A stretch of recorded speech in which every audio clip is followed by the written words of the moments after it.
Once upon a time, once upon a time,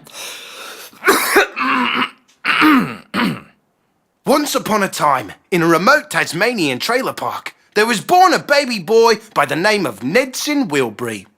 One day, when Nedson was a baby, his crackhead teen mom got real distracted watching Teen Mom on the telly and dropped Ned right on his noggin, leaving a bump on the top of his head. The little bean stopped squirming and his mom thought he was surely done for.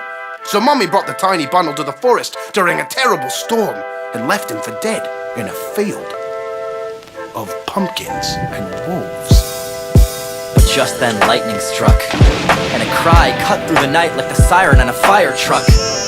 Ned survived by the slightest luck. He wasn't a dead baby, Neddy was alive as fuck. It was a miracle we're hearing. The creatures of the evening came creeping to the clearing to see this little man nugget, soon to be immortalized in poetry just like the man from Nantucket. But as the little babe was grown, they gave him their home and raised him as their own. He roamed and trapezed from the tallest trees. He got his steez from the wallabies. They all loved him. But the Tasmanian devils loved little Neddy more than all of them. They taught him how to spin like a fan, till Ned spun himself into a fine young man.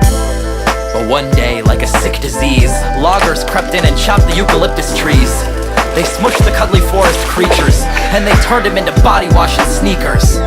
But Ned escaped and yelled angrily that you abandoned me, you killed my family, but goddammit I can't use your pity. And he snuck onto a ship bound for New York City.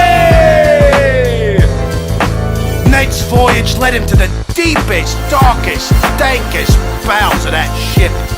He met all kinds of seedy characters on that voyage, like old Japanese men and their wives. He had delicious meals of fresh-cut sashimi, pumpkin pie, and all kinds of delicious breads and cookies and cakes. While he was on that voyage, he knew what lied ahead, so he kept his sights set on New York City. And before he knew it, he arrived. Ned almost drowned, he kissed the ground, but his guts were churned up in this town where down was up and up was down. So the boy from down under flipped right around. Ned did a cartwheel and stopped halfway, and he walked on his palms from that day. But city folk treated Ned like a freak. That hand walking one-headed yeti can't speak. One night walking home, Ned was quite shocked. He saw a b-boy spinning on the sidewalk. He couldn't stop, wouldn't stop, staring at those limbs, spinning like a wooden top, sweeter than a pudding pop. Ned was home at last, and every night he'd watch him dance through the glass of the club, and he'd wait there in line for his chance. But the bouncer said, "Freak, you can't dance!" Ah, but Ned, sweet little Ned, he wouldn't get out of line.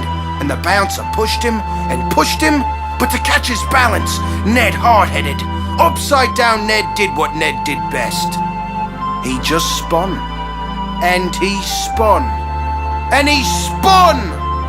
And he spun!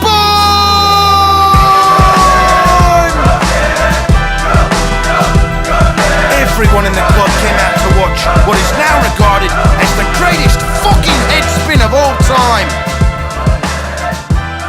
Legend has it that Ned's still out there on Bleecker Street, spinning on the curb to this very day.